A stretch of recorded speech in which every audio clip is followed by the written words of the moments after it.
97% of YouTube creators quit within their first year because they can't make money from their videos. Meanwhile, I've built a mid-six-figure business with fewer than 40,000 subscribers on YouTube. The difference isn't luck, it's not timing, and it's not even talent. It's really a simple formula that works almost every single time, whether you're teaching motorcycle repair or wilderness survival. But before I show you that formula, I need to ask for your patience here. There's something even more important that most creators completely miss. And no, this is not an ad or a sales pitch. It's just a couple of key facts about the psychology behind why people actually watch and buy. And this is a major piece of what makes the rest of the formula work.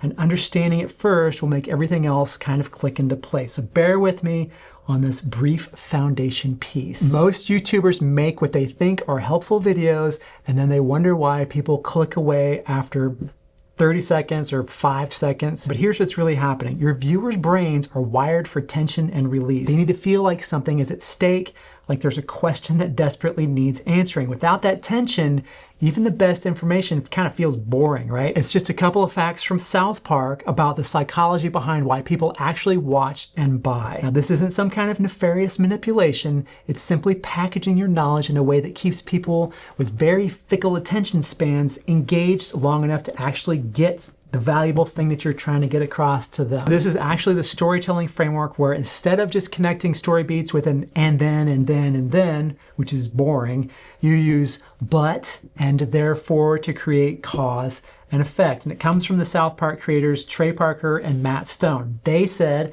every story beat should connect with either this happens, but this other thing happens, or therefore this happens. Never just and then. If your story connects events with but, which indicates a conflict or an obstacle, or therefore, which indicates cause and effect, then the story has momentum and it has stakes. So here's the basic template. Event A happens, but something complicates it. Therefore, event B happens, but that leads to another problem. Therefore, event C happens, and this keeps the story moving and it gives it escalation. Here's a made-up example.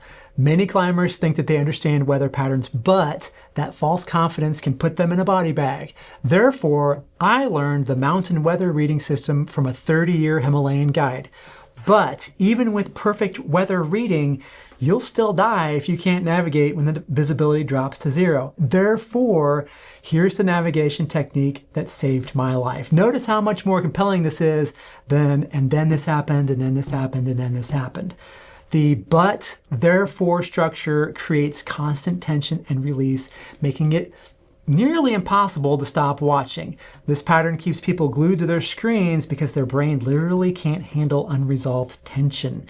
They have to keep watching to close the loop. However, sometimes as a man, it's hard not to overcomplicate things, so let's talk about the overall structure of your videos. We're going into this and we think we need fancy transitions, perfect lighting, complex storylines, graphics, everything, right? The truth is that every effective YouTube video follows pretty much the exact same simple pattern, no matter the topic or style. Miss the structure and even great content falls flat. And here's the basic three-part formula that I use for my videos. You got a hook, you have the body, and then you have the CTA, or the call to action. This is what other people call the outro, but I try not to do traditional outros, as you will see in a minute. And that's it.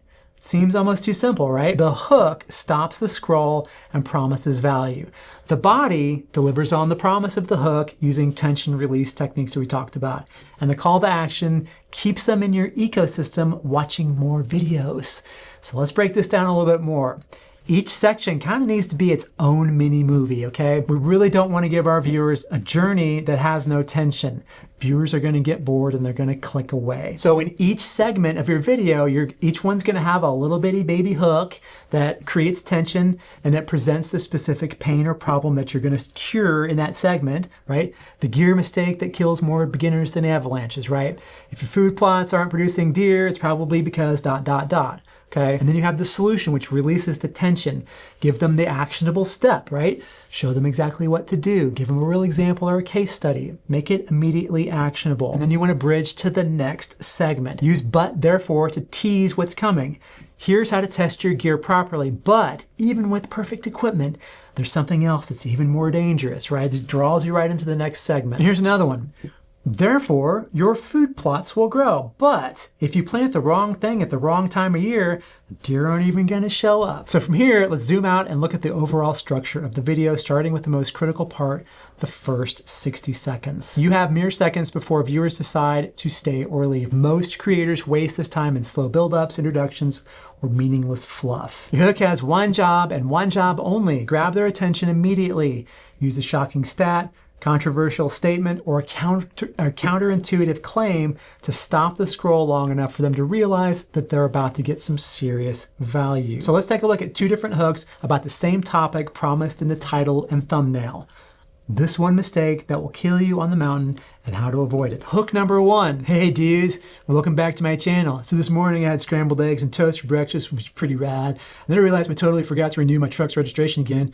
My bad, bro. Oh, my neighbor's dog was barking all night, kept me up till 2 a.m. So I can sleep, thinking about getting blackout curtains, blah, blah, blah, blah, blah, blah. Then after who knows how long, cuts to a 25-second branded intro with whooshing graphics, upbeat music, channel name, animations, logos, subscribe buttons, all that stuff, right? My friend, you lost your viewers at scrambled eggs. So let's take a look at one that actually works. Hey bro, this one mistake will kill you on the mountain, and 90% of first-time climbers make it before they even reach base camp. And it's kind of obvious why that works. You're getting immediate life or death stakes, a specific audience, first-time climbers, right? And it creates an urgent need to know, AKA an open loop. Remember, your only job in the first 10 seconds is to stop the scroll. Everything else comes after, and you don't have to always make it about this one mistake or this one whatever, right? Because that's gonna start sounding like this one weird trick. But this is what AI is for. You've got to use AI to help you brainstorm title ideas and help you build your scripts with solid, non-clickbaity hooks that you can use as a platform to deliver value. All right, so finally, we get to the end of the video. How do you end this thing? How do we land this plane? The outro goal is to keep them watching more videos. Inexperienced creators often end their videos by asking people to subscribe, hit the bell, all that stuff, check out their website, or they run a bunch of bloopers, which is adorable, but it's kind of wasting one of the most critical parts of their video. They're literally asking viewers to leave YouTube right when the algorithm is deciding whether to promote their content. At the minimum, they're not directing viewers to more of their own content. It's whatever YouTube serves up, and it's pretty much guaranteed to not be one of your vids. So your outro should do one thing. It should direct viewers to another video on your channel. The algorithm rewards channels that keep people watching more content on that platform, okay?